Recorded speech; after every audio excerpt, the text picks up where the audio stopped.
The story of the husband and wife executed. Maria de Roux was born of Swiss-French parents in Switzerland in 1825. She moved to London and worked as a maid to Lady Blantyre, who was the daughter of the Duchess of Sutherland.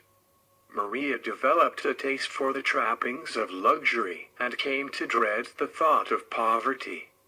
In 1846, on the boat to Boulogne, she met Patrick O'Connor, a 50-year-old Irishman from Tipperary, who worked as a custom house officer in London's docks.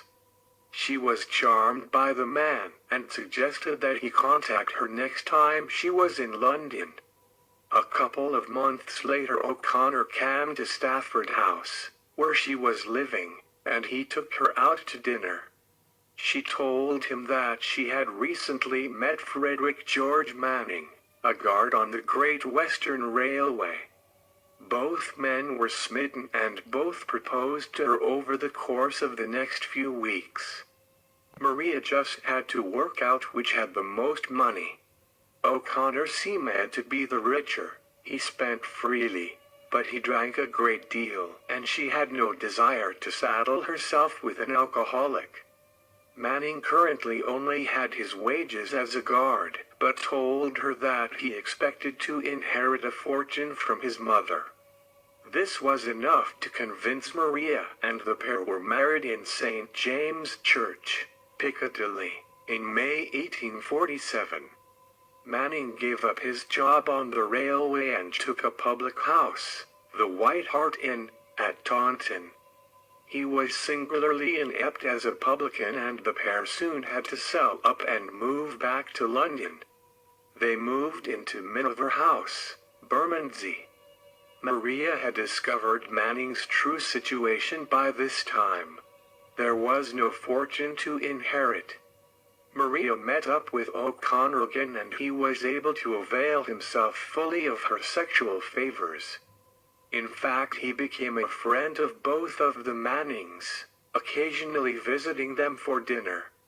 Maria realized that she had made a mistake in marrying Frederick.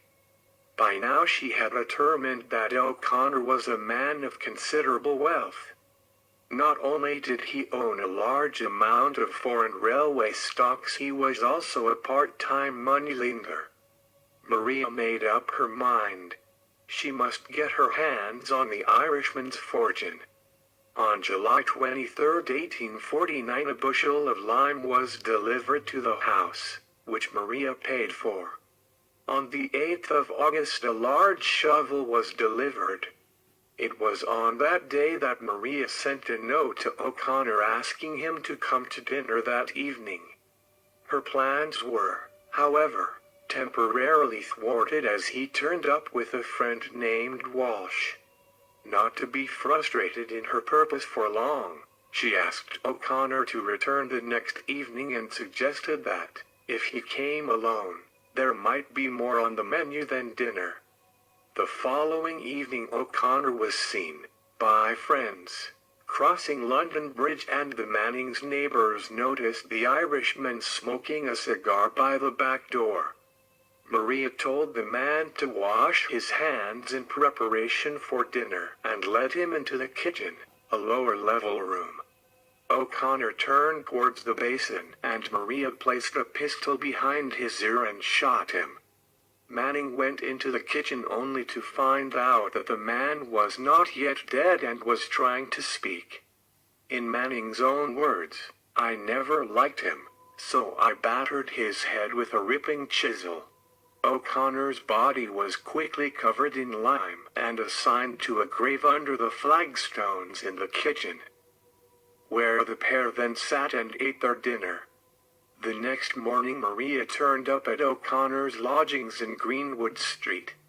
His landlady let her into O'Connor's room, and she rifled his belongings, taking several £100 in cash, gold watches and chains, and a wad of foreign bonds. The next day, on another pretext, she returned to O'Connor's room and had another search for some more bonds that she felt ought to be there, but found nothing new. On the 12th of August, two men came to the Mannings' house. They said that they were custom house officers and were concerned about the disappearance of their colleague. The Mannings admitted that O'Connor had dined with them on the 8th, but said that they had not seen him since. The two men found this strange, as they had already spoken to the friends who had seen O'Connor on London Bridge on the 9th, when he had said that he was dining with Maria. Maria insisted that they must be mistaken and asked the two men to let her know if they learned of O'Connor's whereabouts. Once they had gone, Manning got into a panic, telling his wife that the men were not custom house officers but policemen. This threw Maria into a panic as well, and they decided that they had to flee. Manning got into a panic, telling his wife that the men were not custom house officers but policemen. This threw Maria into a panic as well, and they decided that they had to flee.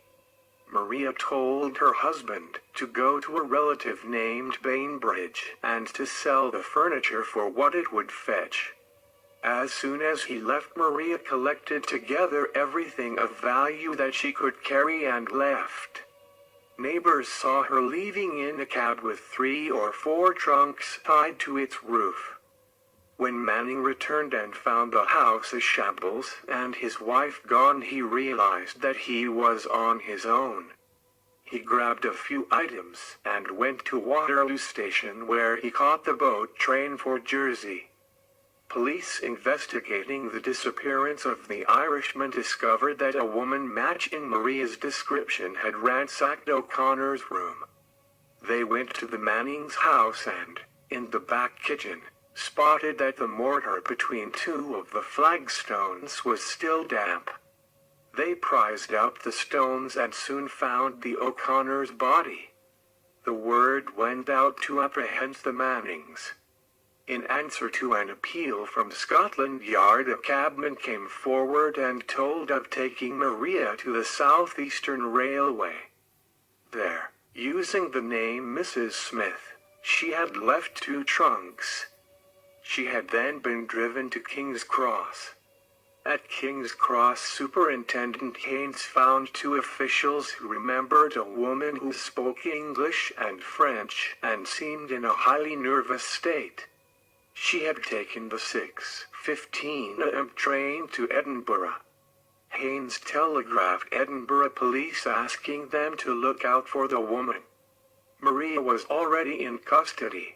She had tried to sell some of O'Connor's railway stock to a firm of brokers and had told them that her father was a Mr. Robertson, a native Scot. This did not fit with her thick French accent and aroused their suspicions.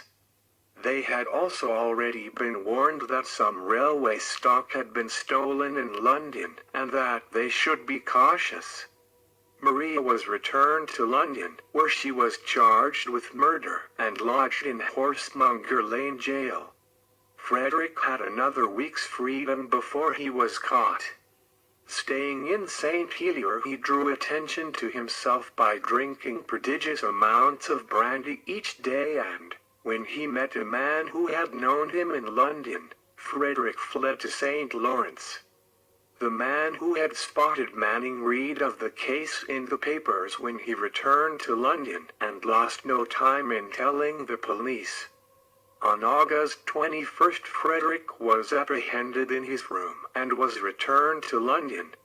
Their trial opened at the Old Bailey on the 25th of October, with each trying to blame the other for the killing.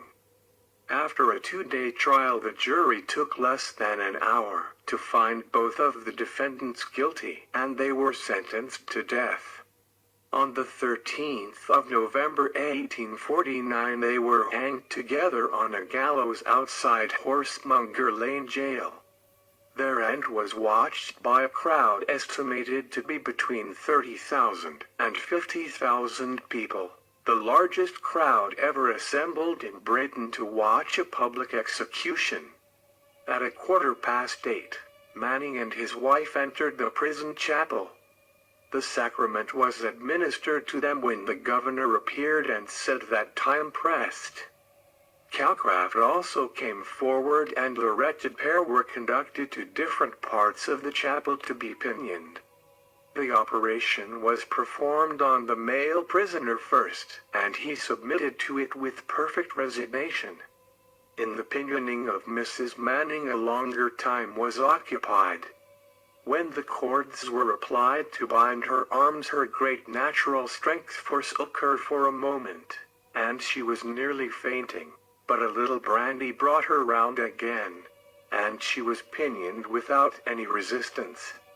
She drew from her pocket a black silk handkerchief and requested that she might be blindfolded with it, a request that was acceded to. Having had a black lace veil fastened over her head, so as to completely conceal her features from the public gaze, she was conducted to the extremity of the chapel, where the fatal procession was at once formed and in a slow and solemn manner moved forwards towards the drop, the prison bell tolling.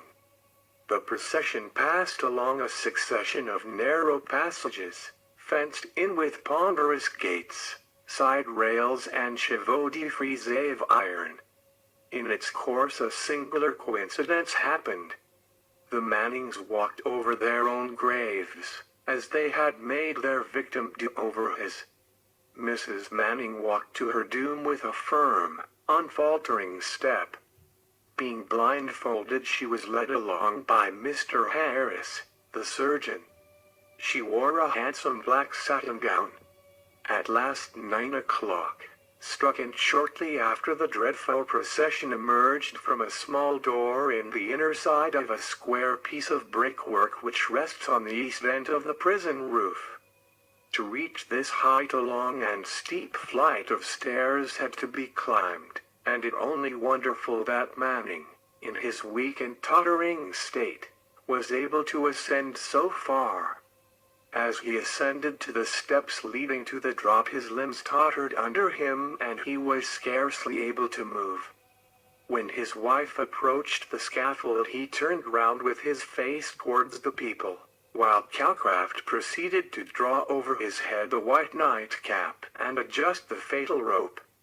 The executioner then drew the nightcap over the female prisoner's head, and all the necessary preparations now being completed, the scaffold was cleared of all its occupants except the two wretched beings doomed to die. In an instant Calcraft withdrew the bolt, the drop fell, and the sentence of the law was fulfilled. Frederick died almost without a struggle, while Maria writhed for some seconds. Their bodies were left to hang for the customary hour before they were taken down and in the evening buried in the precincts of jail. Scarcely a hat or cap was raised when the drop fell, and the bodies of the murderers had hardly ceased to oscillate with the momentum of their fall before the spectators were hurrying from the spot. So a good time was had by all then. Calcraft would have pinioned Maria's legs on the drop to prevent her dress billowing up, although this was not mentioned.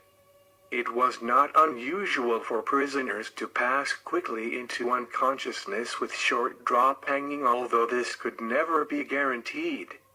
It is doubtful whether any attempt was made to determine the actual time of death, probably some 5 to 15 minutes after the drop fell. It is claimed that Maria and Frederick made up on the gallows, and that she kissed him before they were executed as a sign of forgiveness for not taking all the blame. Whether this is true or not is unclear. Charles Dickens, the famous author, attended the execution, and wrote a letter to the Times expressing his revulsion at the proceedings.